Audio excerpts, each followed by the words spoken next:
अतीक की मौत के बाद यूपी पुलिस उसके पूरे नेटवर्क से संबंधित हर एक राज को खोलने में लगी हुई है। ऐसे में उसके नेटवर्क को लेकर सूत्रों ने बड़ा खुलासा करते हुए दावा किया है कि अतीक के पूरे नेटवर्क को गुड्डू मुस्लिम ही संभालता है। बताया जा रहा है कि यह जानकारी पुलिस को अतीक के रिमांड के दौरान पता चली है। एसटीएफ के मुताबिक आईएसआई से जो पंजाब के रास्ते हथियार मंगवाए जाते थे, उसको यूपी तक लाने का इंतजाम गुड्डू मुस्लिम ही मैनेज किया करता था। खबर मिली है कि गुड्डू मुस्लिम 5 संदिग्ध लोगों के साथ झांसी में एक हफ्ते तक ठहरा था। जांच की जा रही है कि कहीं ये पांचों किसी आतंकी संगठन के मॉड्यूल का कोई बड़े अपराधी तो नहीं थे। जांच एजेंसियों के सूत्रों से मिली जानकारी की माने तो गुड्डू मुस्लिम पिछले साल भी झांसी में 5 साथियों के साथ रुका था और ये लोग करीब हफ्ते भर तक सतीश पांडे उर्फ बबलू पांडे के कमरे में रुके थे। पुलिस को पांचों की गतिविधियां बेहद संदिग्ध होने की जानकारी मिली है। करीब हफ्ते भर तक रुकने के बावजूद सतीश के घर का केयरटेकर विनय सिंह उनके नाम तक नहीं जा सका था।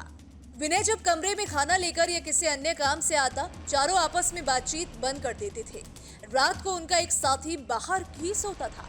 इनमें से 4 सुबह से लेकर रात तक झांसी के आसपास के इलाकों में मंडराते रहते थे, जबकि कोई एक हमेशा कमरे पर ही रहता था। झांसी में एशिया के सबसे बड़े सैन्य ठिकाने बबीना रेंज समेत कई महत्वपूर्ण स्थान होने की वजह से हर पहलू को गहराई से खंगाला जा रहा है। तभी हत्या से पहले अतीक और अशरफ मीडिया के सामने बार बार गुड्डू मुस्लिम से जुड़ी किसी बात का जिक्र कर रहे थे। उसके पुलिस एनकाउंटर की बात कहना चाहते थे, क्योंकि अतीक को कहीं न कहीं डर था कि अगर गुड्डू पुलिस के हाथ लग गया तो कई राज उगल देगा और उसके नेटवर्क के सारे राज बाहर आ जाएंगे। झांसी से गुड्डू का कोई गहरा संबंध है, तभी वो मेषपाल की हत्या के बाद सबसे पहले झांसी में पनाह के लिए आया था।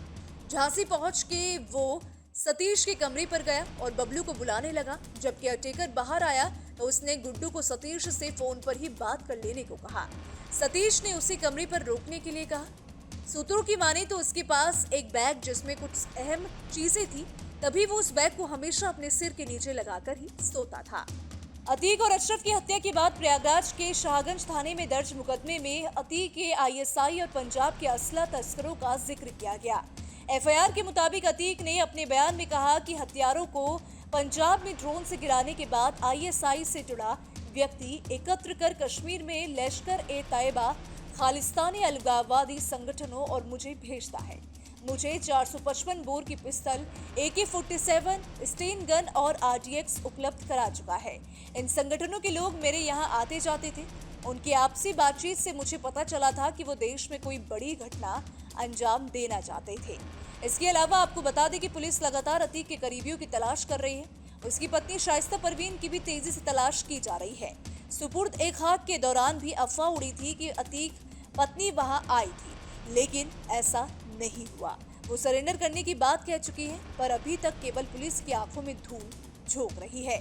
अब देखना होगा कि पुलिस गुड्डू मुस्लिम को पकड़ने में कब तक सफल हो पाती है और क्या क्या राज सामने आते हैं। Bureau report, news nation.